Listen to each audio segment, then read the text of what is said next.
మనకి ఓటములు వస్తాయి, విమర్శలు వస్తాయి.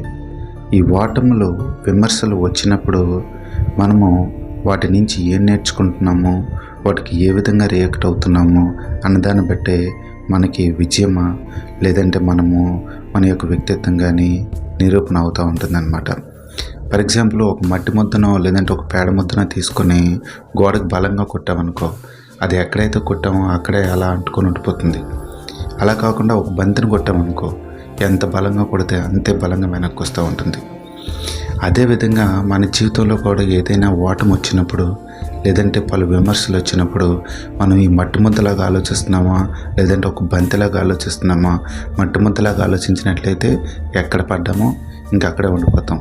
ఇంకా నా జీవితం అయిపోయింది, నా లైఫ్ అయిపోయింది అని ఒక ఫెయిల్యూర్ పర్సన్గా చరిత్రలో మిగిలిపోతూ ఉంటాం, సొసైటీలో మిగిలిపోతూ ఉంటాం. అలా కాకుండా ఒక బంతిలా కనుక వెనక్కి వచ్చినట్లయితే నేను ఎక్కడ తప్పు చేశాను, ఎక్కడ పొరపాటు చేశాను, ఎందుకు ఇన్ని విమర్శలు ఎదుర్కొంటూ ఉన్నాను, ఎందుకు ఇంత భారీ ఓటమి అనేది వచ్చింది నా జీవితంలో, నేను విశ్లేషణ చేయగలిగితే, ఆ కారణాలు వెతికి వాటిలో నుంచి నేర్చుకోగలిగితే ఖచ్చితంగా మళ్ళీ ఏమవుతావు అంటే వెనక్కి వస్తావు, మళ్ళీ నీదనుకున్నటువంటి విజయాన్ని నువ్వు పొందుకోగలుగుతావు. అబ్రహాం లింకన్ ఒక నిరుపేద కుటుంబంలో పుట్టాడు. వాళ్ళ నాన్నగారు చెప్పులు కుట్టుకునేటువంటి వ్యక్తి. అలాంటి నిరుపేద కుటుంబంలో పుట్టినటువంటి వ్యక్తి అమెరికా దేశానికి అధ్యక్షుడు అవ్వాలని 10 సంవత్సరాల వయసులోనే కలకన్నాడు. చదువుకున్నాడు, కష్టపడుతూ చదువుకున్నాడు. 30 సంవత్సరాల పాటు తను ఓడిపోతూనే ఉన్నాడు. వ్యాపారాల్లో ఓడిపోయాడు, రాజకీయాల్లో ఓడిపోయాడు. తన మిత్రులే తనను మోసం చేశారు. కుటుంబంలో అనేకమైనటువంటి సమస్యలు వచ్చాయి.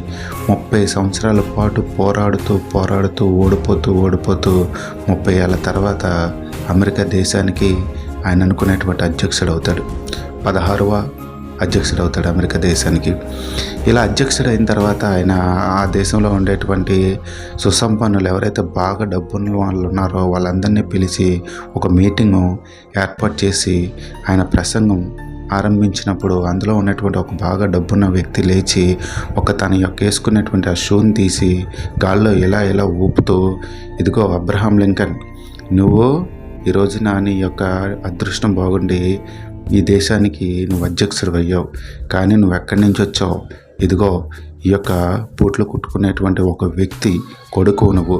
ఇదిగో ఈ బూటు మీ నాన్నగారు కుట్టింది, మీ నాన్న కుట్టింది. నాకే కాదు, మా ఇంట్లో వాళ్ళందరికీ కూడా మీ నాన్న ఈ యొక్క బూట్లు కుట్టాడు అనేసి అతను వెటకారంగా చూసినప్పుడు ఆ హాల్లో ఉండేటువంటి రిమైనింగ్ వాళ్ళందరూ కూడా నవ్వుతూ ఉంటారనమాట. అప్పుడు అబ్రహాం లింకన్ ఒకేసారి షాక్ అవుతూ ఉంటారు. ఇంతమందిలో ఏంటి ఈయన ఇలాగనేసాడని. కానీ ఎటువంటి మాట్లాడకుండా ఒక క్షణం పాటు మౌనంగా ఉండి అప్పుడు మాట్లాడతాడు. అవును, మా నాన్నగారు ఈ టైంలో నేను అమెరికా అధ్యక్షుడు అయ్యాను. ఈ టైంలో మా నాన్నగారిని తెలుసుకోవడము, అది మీ ద్వారా తెలుసుకోవడము నాకు చాలా ఆనందం ఇస్తుంది.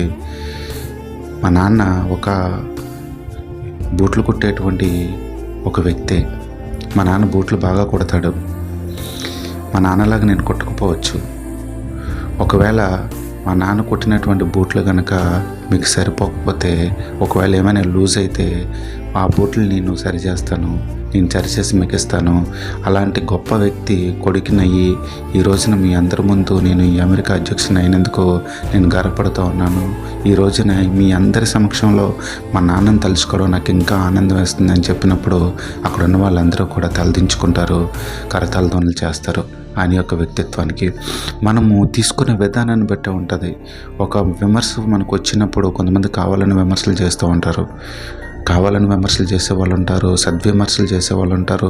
మనలో తప్పుని మనం మంచి చేసినప్పుడు విమర్శించే వాళ్ళు విమర్శలు తీసుకోకపోయినా పర్వాలేదు, కానీ మనం తప్పు చేస్తునేటప్పుడు ఎవరైతే విమర్శిస్తూ ఉన్నారో దాన్ని మనం పాజిటివ్గా తీసుకొని సరిదిద్దుకోగలిగితే మనం ఇంకా ముందుకు వెళ్తూ ఉంటాం. కాబట్టి ఓడిపోతే లైఫ్ అయిపోయినట్లు కాదు, ఓడిపోయినవాడు మొత్తం అంతా అయిపోయినట్లు కాదు. ఒక ఫైట్లో, ఒక బాక్సింగ్ పోటీలోని ఎక్కడైనా కొట్టేటప్పుడు ఒక వ్యక్తి కింద పడిపోయినంత మాత్రాన ఓడిపోయినట్లు కాదు, తిరిగి లేకపోతే ఓడిపోయినట్లు. అంటే ఇక్కడ ఒక మట్టి ముద్దలాగే ఉండిపోతే మనము ఓడిపోయిన వాళ్ళం అవుతాం. తిరిగి లేస్తే ఆ బంతిలాగా వెనక్కి వచ్చిన వాళ్ళం అవుతాం.